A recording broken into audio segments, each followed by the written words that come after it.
Y ahora ocupémonos del huésped indeseado de Santiago. Ya consiguió abogado defensor y con la llegada de su hija Keiko Fujimori ha reiterado su posición de que confía más en la justicia chilena que en la peruana. Es increíble que esto lo diga públicamente alguien que no solo pretende ser candidato, sino que fue gobernante durante más de 10 años, reformando como quiso y las veces que quiso el Poder Judicial. El abogado de Fujimori es el mismo que evitó que Carlos Menem fuera extraditado a la Argentina. Así que, como verán, no se trata de un abogado cualquiera. Por ello es aún más importante fiscalizar que las acusaciones que se presenten contra Alberto Fujimori sean verdaderamente consistentes, inclusive aquellas que parecen ser las más fáciles de sustentar, como las que tienen que ver con los delitos de lesa humanidad. Jaime Chincha pasa revista a continuación a los que serían los argumentos de la acusación.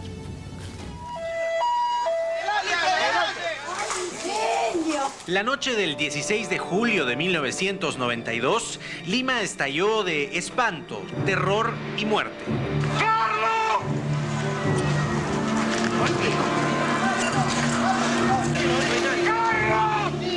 El atentado de Tarata generó un estado de conmoción en el que nadie se sentía seguro ni en sus propias casas, ni el presidente de la República. Alberto Fujimori decidió dejar la residencia de Palacio de Gobierno y mudarse a la Comandancia General del Ejército, ubicada en San Borja. Allí, en el Pentagonito, funcionaba el servicio de inteligencia del Ejército. No bien pisó el CIE, a Fujimori y a su familia se les brindó una habitación y ambientes que los hicieran sentir en casa. Una camioneta, ¿no? Una camioneta 4x4 en la parte de atrás. ¿Pero recuerdas esto? 10 años después, en marzo de 2002, y acompañada de la Comisión Tausen, su esposa Susana Iguchi lograría reconocer los ambientes en los que vivió junto a su familia, donde durmió y donde también soportó maltratos y torturas. De eso, acá quemó gente. Tiene 20. ¿Sí? Sí.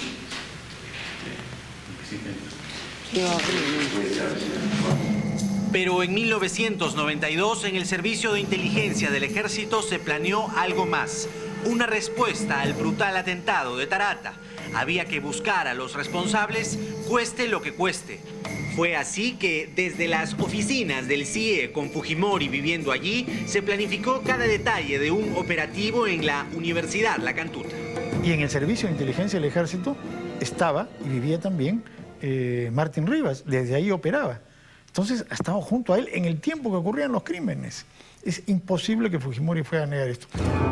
La madrugada del 18 de julio de 1992, un contingente de militares encapuchados irrumpió en la Universidad Enrique Guzmán y Valle y nunca más se supo de 9 estudiantes y un profesor.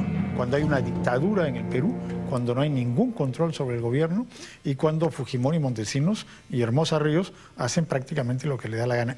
Eran grupos que dependían directamente del comando del ejército.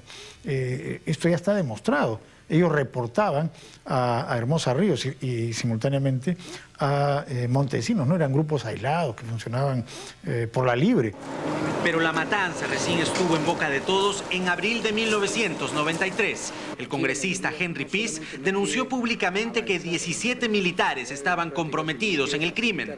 Ello provocó que se forme una comisión investigadora presidida por el congresista Roger Cáceres Velázquez. Tras una exhaustiva investigación, la comisión Velázquez halló responsabilidad en los altos mandos militares por la matanza de La Cantuta, pidiendo la separación del general Nicolás de Bari Hermosa Ríos, quien era el jefe del Comando Conjunto de las Fuerzas Armadas.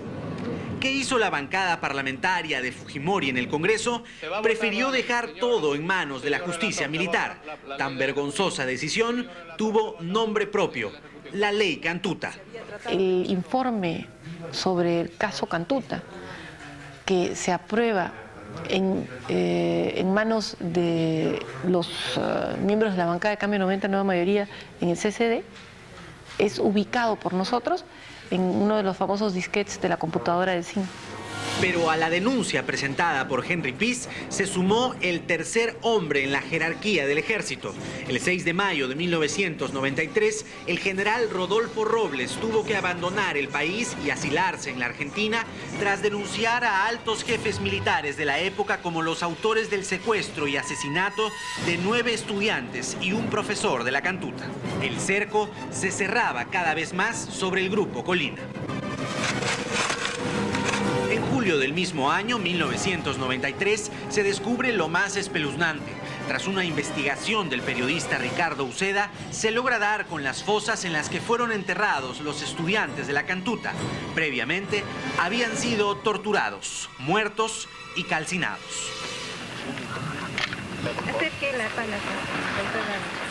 Pero como ya todo estaba en manos de la justicia militar, las investigaciones se manejaron con toda la oscuridad del caso, luego de las facultades que el Congreso, con mayoría fujimorista, le dio al Consejo Supremo de Justicia Militar.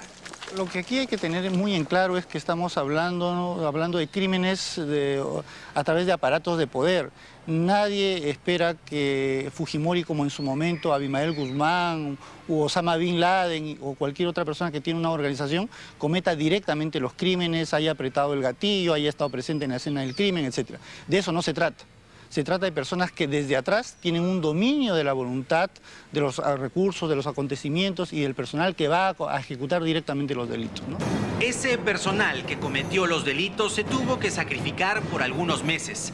En febrero de 1994, la justicia militar resolvió que la matanza de la Cantuta fue un hecho delictuoso, ejecutado por un grupo en forma aislada, librando de condena alguna a los altos mandos militares. Se ordenó entonces la detención de los Colina. Los oficiales Santiago Martín Rivas, Carlos Pichilingüe y los suboficiales Juan Sosa, Julio Chuqui y Nelson Carvajal fueron confinados en el cuartel Simón Bolívar. Por esa época, entre marzo y diciembre de 1994, recibieron una visita y se produjo una conversación reveladora. El visitante era el coronel Enrique Oliveros, el antiguo jefe de los Colina.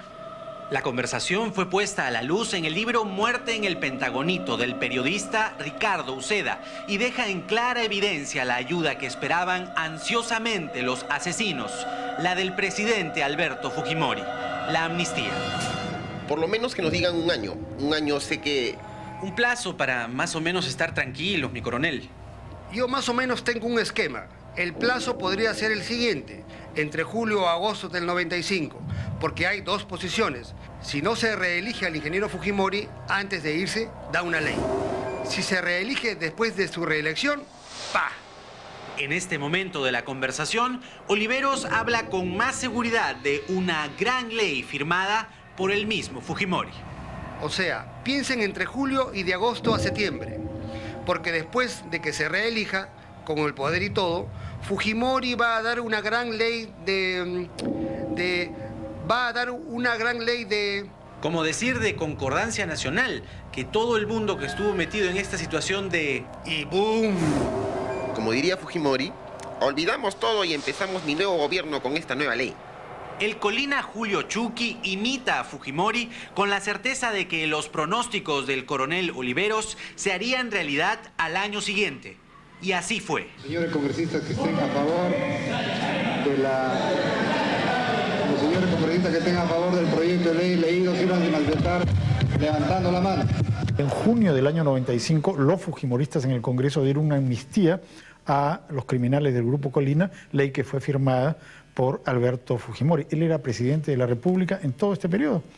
Si las Fuerzas Armadas no hubieran apoyado un esquema de emergencia y reconstrucción nacional, hoy no habría democracia en el Perú.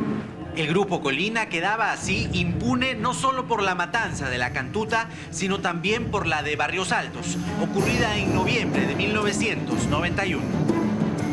La organización paramilitar del régimen de Fujimori fue librada de todos los crímenes que cometió. La alianza cívico-militar de los 90 fue más estrecha que nunca a partir de entonces. Todos los militares firmaron en marzo de 1999 el acta de sujeción al régimen presidido por Alberto Fujimori. Desde capitanes hasta oficiales generales del Ejército, la Marina, la Aviación y la Policía Nacional desfilaron obedientemente y se comprometieron a defender silenciosa e irrestrictamente la vigencia de las leyes de amnistía y todas las acciones posteriores al autogolpe del 5 de abril de 1992. En pocas palabras, acallar los crímenes de su gobierno. En esa fecha, el presidente del Comando Conjunto era el general César Saucedo. A la patriótica decisión tomada por el señor presidente de la República, ingeniero Alberto Fujimori, el 5 de abril de 1992.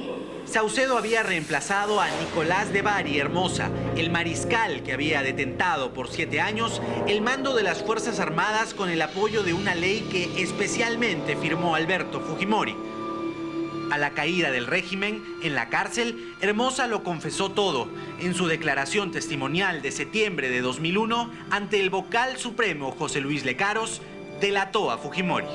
Preguntado para que diga si el declarante, o sea Hermosa, tenía la convicción de que Fujimori conocía lo que estaba pasando respecto a la Cantuta y Barrios Altos, dijo que estaba convencido de que Fujimori trataba estos temas con la alta dirección del CIN, ya que Fujimori pernoctaba en el CIN, por lo tanto, estaba íntimamente vinculado a las actividades de dicho organismo. En la misma confesión, Hermosa enriquece el perfil del presidente que sabía de los crímenes y aún así los premiaba. Preguntado para que diga si sabe que el presidente de la República, es decir, Fujimori, tuvo alguna consideración especial con los miembros del Grupo Colina, Hermosa responde que, después de los hechos de la Cantuta, Fujimori emitió un memorándum por el cual felicitaba a Martín Rivas y a otros integrantes del Grupo Colina por su buen trabajo de inteligencia. Comenta con Montesinos respecto a que se estaba premiando a una persona implicada con homicidios, a lo que Montesinos le contesta que el presidente lo sabe y que así había firmado la felicitación. Las pruebas para el juicio a Alberto Fujimori por delitos de lesa humanidad están en la historia reciente. Basta revisarla para darse cuenta que esos casos son los que precisamente le preocupan más al japonés. Nada de lo sucedido de 1990 al 2000 ocurrió sin su conocimiento. Nada, incluidos los asesinatos cometidos por el grupo de élite que él mismo conoció, protegió y felicitó.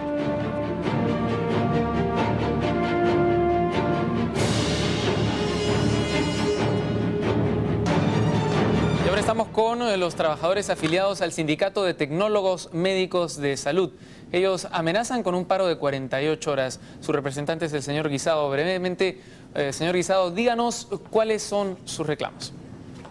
Buenas noches. Nosotros, los tecnólogos médicos, a nivel nacional, estamos protestando